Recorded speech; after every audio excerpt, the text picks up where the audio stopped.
అసలు ఇండియన్స్ అంటే అసలు మీరు ఇండియన్సా అని నేను క్వశ్చన్ చేస్తున్నా. మీరు ఇండియన్సా? భారత స్వాతంత్ర ఉద్యమంలో పాల్గొన్నవా? అమిత్ షా తండ్రి గాని తాత గాని? ఆంగ్లేయులకు చిట్టి ఎవరు రాసిండ్రు? గాంధీని ఎవరు చంపిండ్రు? ఇందిరాగాంధీని ఎవరు చంపిండ్రు?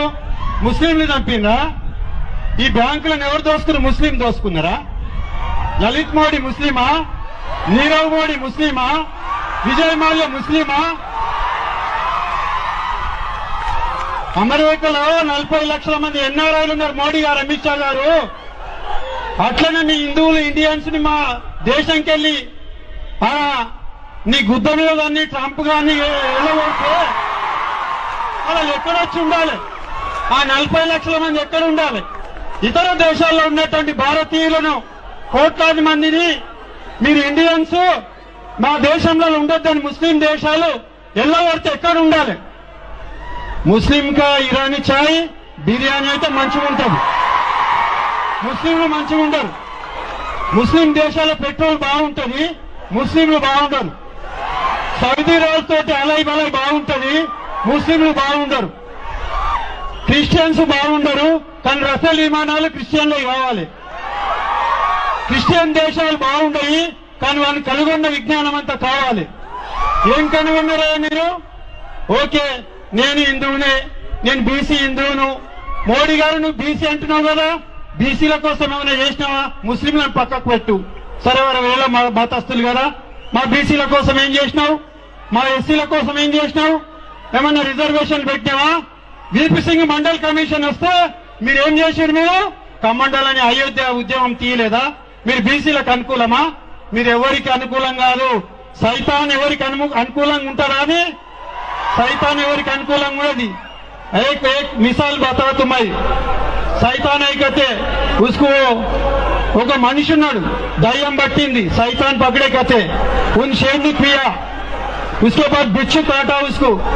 क्या करता? बंदर को पहले बंदर है वो, उसको सैतान पकड़ा, शेर ने पिया, उसको बिच्छू काटा. और मोदी अमित शाह वही कर रहे काम है नहीं? अरे ఈ దేశంలో నిరుద్యోగం 2 కోట్ల మందికి ఇస్తాను ఇచ్చిన ఎవరికన్నా? నోటుబందీ చేసినావు. నీ సూరత్లనే మొత్తం మార్వాడి నేను శవయాత్ర చేశారు. సిగ్గు శరం ఉండాలేమన్నా? జీఎస్టీ అన్నావు, జీఎస్టీ వల్ల ఎన్ని పరిశ్రమలు మూతపడ్డాయి? నోటుబందీ చేస్తావు నువ్వు. నోటుబందీగా నిరుద్యోగం బంద్ చేయు, ఆకలి బంద్ చేయు. నిరుద్యోగం బంద్ చేయు, ఆకలి బంద్ చేయని చెప్తున్నాం, అభివృద్ధి చేయమని చెప్తున్నాం. మొత్తము దేశ స్వాతంత్రంలో లేరు వీళ్ళు, దేశ అభివృద్ధిలో లేరు.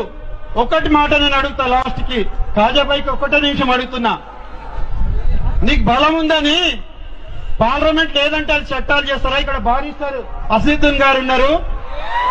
రాజ్యాంగము ఏ చట్టం చేస్తే అది నడవది. రాజ్యాంగం మూల సూత్రాలకు వ్యతిరేకంగా ఏది చేసినా పార్లమెంట్ లో బిల్లు పెట్టినా ఫోటో లాంటివి కూడా ఎత్తేసిండ్రు. డాక్టర్ బాబాసాహెబ్ అంబేద్కర్ గారు ఒక సందర్భంలో చెప్పాడు, నన్ను నా రాజ్యాంగాన్ని బతికించండి, నేను బతికినట్లే. నా రాజ్యాంగాన్ని చంపితే నేను చనిపోయినట్టే చెప్పిండు. ఇప్పుడు మనం అంతా ఏం చేద్దాం? అంబేద్కర్ రాసిన రాజ్యాంగాన్ని కూడా మనం బతికించాలి. అప్పుడే ఈ ఇండియా కూడా అన్ని మతాలు, అన్ని కులాలు కూడా బతుకుతాయని నేను భావిస్తున్నా. మనం అందరం కూడా ఇంతకుముందు మల్లేష్ గారు చెప్పిన ఇవన్నీ కహానీలు వద్దు బాయ్.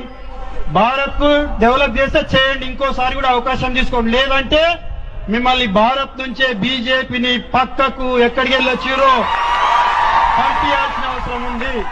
ఒకటి మనం ఇంకోటి రెచ్చగొడుతున్నాం. కాంచీరామ్ సాబ్ పెద్ద మనిషి, ఒక మనిషి మాకు, నేను గతంలో బీఎస్పీలో కూడా పనిచేశాను. గాలియా దియేతో తాలియా బస్తా, గాలియా దియేతో తాలియా బస్తా. మనం ఒకటి ఆలోచన చేయాలి. ఒకటి అన్నిటికంటే బుల్లెట్ కంటే ఒకటి వన్ ఓట్ వన్ వాల్యూ. ఎవరికి ఓట్ వేయాలనో మీకు తెలుసు. పార్లమెంట్ లో ఎవరైతే దొంగలు సిఏబి ఉండే అప్పుడు సిఏబి పోయి సిఐ అయింది. ఆ దానికి ఎవరైతే ఓట్లు వేసిర్రో మీరందరూ గుర్తుంచుకోవాలి. ఎన్ఆర్సీ ఉండాలని, సిఐఏ ఉండాలని ఏవైతే పార్టీలు మద్దతు చేసినాయో ఆ పార్టీలన్నింటినీ భారతదేశం వైపుకు అవతలికి పారగొట్టాలి. ఒకటి జ్ఞాపకం ఉంచుకోండి. కేసీఆర్ గారు సెక్యులర్ ఉన్నారు కాబట్టి మనం ఇంకా సెక్యులర్ పార్టీలతోటి ఈ భారత రాజ్యాంగాన్ని మనం రక్షించుకోవాలి. We are true Indians. జై భారత్, జై భీమ్, జై పూలే.